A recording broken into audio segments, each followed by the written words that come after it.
পিরোজপুর সদর থেকে রায়েরকাঠি হয়ে শ্রীরামকাঠি এলাকা পর্যন্ত সড়ক নির্মাণ করা হয় ২০০১ সালে। এই সড়কের ৮ কিলোমিটার অংশের এখন বেহাল দশা। দীর্ঘদিন মেরামত না হয় খানাখন্দে ভরা সড়কটি সৃষ্টি হয়েছে বড় বড় গর্তের, উঠে গেছে পিচ ও খোয়া। এতে প্রায়ই ঘটছে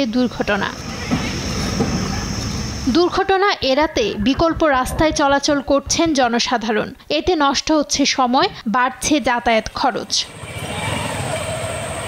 এলাকাবাসীর অভিযোগ, ২০২৪ সালে সড়কটি সংস্কারের প্রকল্প হাতে নেয় সরকার। কাজ শুরু হওয়ার কথা ছিল একই বছরের ৬ নভেম্বর, শেষ হওয়ার কথা ছিল ২০২৫ সালের ৫ নভেম্বর। বরাদ্দ ১৭ কোটি ২৬ লাখ টাকা। তবে ঠিকাদারি প্রতিষ্ঠান ইটিসিএল কাজ না করেই সেই টাকা উঠিয়ে নেয়। দামোদর ব্রিজ থেকে শ্রীরামকাঠি পর্যন্ত আমাদের অবস্থা খুবই খারাপ। একটা রুগী যদি আমরা নিয়ে যাই, হে রুগী মেডিকেলে নিতে এমনি তারা মারা যাবে, নাইলে অসুস্থ হয়ে পড়েন। ৮-১০ বছর ধরে এই শ্রীরামকাঠি থেকে নিয়ে দামোদর ব্রিজ পর্যন্ত যে রাস্তাটা আছে এটা খুবই ভাঙ্গা, যাতায়াতের অনুপযুক্ত। আমরা যখন সকালে রওনা দিয়ে যাই, কি কষ্ট, কি দুর্বশা, যন্ত্রণা এ নিয়ে আমরা আমাদের প্রতিষ্ঠানে পৌঁছতে হয়।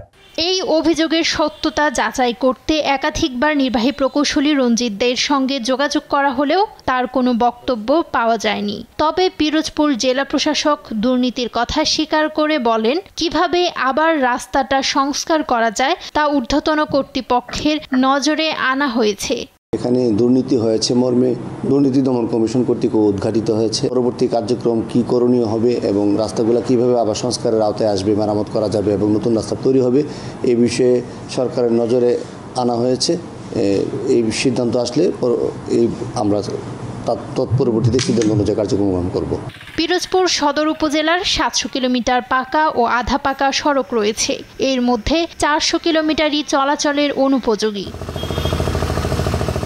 নিউজ ডেস্ক, দেশ টিভি।